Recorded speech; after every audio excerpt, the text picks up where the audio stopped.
Genesis chapter 3. Now the serpent was more subtle than any beast of the field which the Lord God had made. And he said unto the woman, Yea, hath God said, Ye shall not eat of every tree of the garden? And the woman said unto the serpent, We may eat of the fruit of the trees of the garden. But of the fruit of the tree which is in the midst of the garden, God hath said, Ye shall not eat of it, neither shall ye touch it, lest ye die. And the serpent said unto the woman, Ye shall not surely die. For God doth know that in the day ye eat thereof, then your eyes shall be opened, and ye shall be as gods, knowing good and evil. And when the woman saw that the tree was good for food, and that it was pleasant to the eyes, and a tree to be desired to make one wise, she took of the fruit thereof, and did eat, and gave also unto her husband with her, and he did eat. And the eyes of them both were opened, and they knew that they were naked, and they sewed fig leaves together, and made themselves aprons. And they heard the voice of the Lord God walking in the garden in the cool of the day, and Adam and his wife hid themselves from the presence of the Lord God amongst the trees of the garden. And the Lord God called unto Adam, and said unto him, Where art thou? And he said, I heard thy voice in the garden, and I was afraid, because I was naked, and I hid myself. And he said, Who told thee that thou wast naked?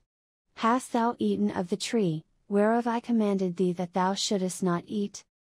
And the man said, The woman whom thou gavest to be with me, she gave me of the tree, and I did eat.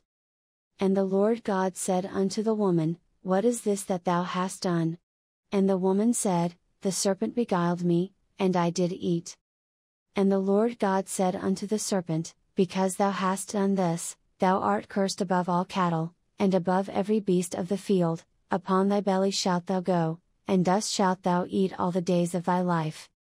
And I will put enmity between thee and the woman, and between thy seed and her seed, it shall bruise thy head, and thou shalt bruise his heel. Unto the woman he said, I will greatly multiply thy sorrow and thy conception, in sorrow thou shalt bring forth children, and thy desire shall be to thy husband, and he shall rule over thee.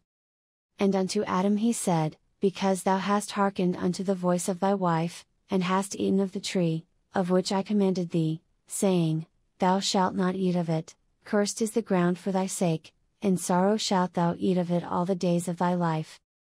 Thorns also and thistles shall it bring forth to thee, and thou shalt eat the herb of the field. In the sweat of thy face shalt thou eat bread, till thou return unto the ground, for out of it wast thou taken, for dust thou art, and unto dust shalt thou return. And Adam called his wife's name Eve, because she was the mother of all living. Unto Adam also and to his wife did the Lord God make coats of skins, and clothe them.